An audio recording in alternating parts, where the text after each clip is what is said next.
ಕ್ರಿಸ್ತನನ್ನು ಪ್ರತಿಫಲಿಸುವಂತೆ ನಿಮ್ಮ ಆತ್ಮಗಳನ್ನು ವಾಕ್ಯದಲ್ಲಿ ಬಲಪಡಿಸುವ ಅನುದಿನದ ಧ್ಯಾನ. ಇಂದಿನ ಧ್ಯಾನದ ಶೀರ್ಷಿಕೆ, ದೇವಾಲಯದ ನಿರ್ಮಾಣ ಕಾರ್ಯ ಮುಂದುವರಿಯುತ್ತದೆ. ಈ ದಿನದ ದೇವರ ವಾಕ್ಯ ಹೀಗಿರಲಾಗಿ, ನೀವು ಇನ್ನು ಮೇಲೆ ಪರದೇಶದವರು, ಅನ್ಯರೂ ಆಗಿರದೆ ದೇವಜನರೊಂದಿಗೆ ಒಂದೇ ಸಂಸ್ಥಾನದವರು, ದೇವರ ಮನೆಯವರೂ ಆಗಿದ್ದೀರಿ. ಅಪೊಸ್ತಲರು, ಪ್ರವಾದಿಗಳು ಎಂಬ ಅಸ್ತಿವಾರದ ಮೇಲೆ ನೀವು ಮಂದಿರದೋಪಾದಿಯಲ್ಲಿ ಕಟ್ಟಲ್ಪಟ್ಟಿದ್ದೀರಿ. ಎಫೆಸದವರಿಗೆ 2ನೇ ಅಧ್ಯಾಯ 19 ಮತ್ತು 20ನೇ ವಚನಗಳು. ಕರ್ತನ ಕೆಲಸಗಾರರಿಗೆ ಒಪ್ಪಿಸಲಾದ ಕೆಲಸವನ್ನು ನಿಲ್ಲಿಸಲು ತನ್ನಿಂದ ಆಗುವ ಎಲ್ಲ ಪ್ರಯತ್ನಗಳನ್ನು ನೀತಿವಂತನ ಶತ್ರುವಾದ ಸೈತಾನನು ಮಾಡದೆ ಬಿಡಲಿಲ್ಲ. ಆದರೆ ದೇವರು ತನ್ನ ವಿಷಯದಲ್ಲಿ ಸಾಕ್ಷಿ ಕೊಡದೆ ಇರಲಿಲ್ಲ. ಭಕ್ತರಿಗೆ ಒಮ್ಮೆ ತಲುಪಿಸಲಾದ ನಂಬಿಕೆಯನ್ನು ಸಮರ್ಥವಾಗಿ ಸಮರ್ಥಿಸಿಕೊಳ್ಳುವ ಕೆಲಸಗಾರರನ್ನು ಎಬ್ಬಿಸಲಾಯಿತು. ಈ ಮನುಷ್ಯರ ಧೈರ್ಯ ಮತ್ತು ಶೌರ್ಯಕ್ಕೆ ಇತಿಹಾಸವು ದಾಖಲೆಯನ್ನು ಕೊಡುತ್ತದೆ. ಅಪೊಸ್ತಲರಂತೆ ಅವರಲ್ಲಿ ಅನೇಕರು ತಮ್ಮ ಸ್ಥಾನದಿಂದ ಬಿದ್ದರು, ಆದರೆ ದೇವಾಲಯದ ನಿರ್ಮಾಣವು ಸ್ಥಿರವಾಗಿ ಮುಂದುವರಿಯಿತು. ವಾಲ್ಡೆನ್ಸಿಯರು, ಜಾನ್ ವಿಕ್ಲಿಫ್, ಹಸ್ ಮತ್ತು ಜೆರೋಮ್, ಮಾರ್ಟಿನ್ ಲೂಥರ್ ಮತ್ತು ಝ್ವಿಂಗ್ಲಿ, ಕ್ರಾನ್ಮರ್, ಲ್ಯಾಟಿಮರ್ ಮತ್ತು ನಾಕ್ಸ್, ಹಗ್ಗೆನಾಟ್ಸ್, ಜಾನ್ ಮತ್ತು ಚಾರ್ಲ್ಸ್ ವೆಸ್ಲಿ ಇಂತಹ ಇನ್ನೂ ಅನೇಕರು ನಿತ್ಯವಾಗಿ ಉಳಿಯುವ ವಸ್ತುಗಳನ್ನು ಅಸ್ತಿವಾರಕ್ಕಾಗಿ ತಂದರು.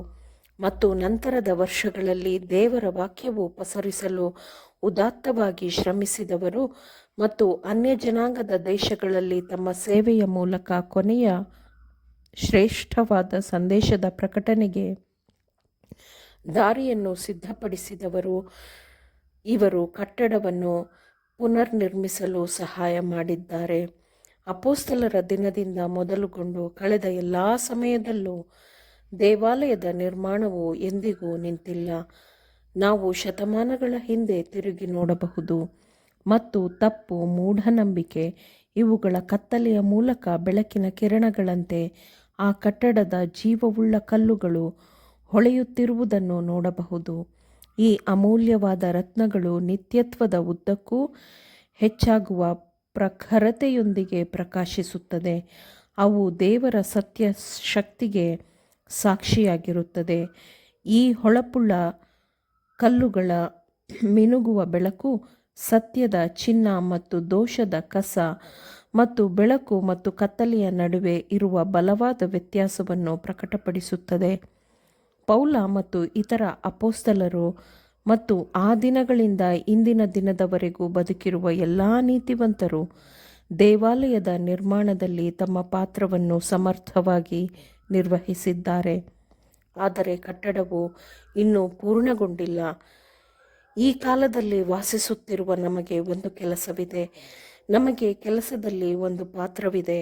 ಬೆಂಕಿಯ ಪರೀಕ್ಷೆಯಲ್ಲಿ ದೃಢವಾಗಿ ನಿಲ್ಲುವ ಅಸ್ತಿವಾರದ ಸಾಮಗ್ರಿಗಳಾದ ಚಿನ್ನ, ಬೆಳ್ಳಿ ಮತ್ತು ಅಮೂಲ್ಯವಾದ ಕಲ್ಲುಗಳನ್ನು ನಾವು ತರಬೇಕು.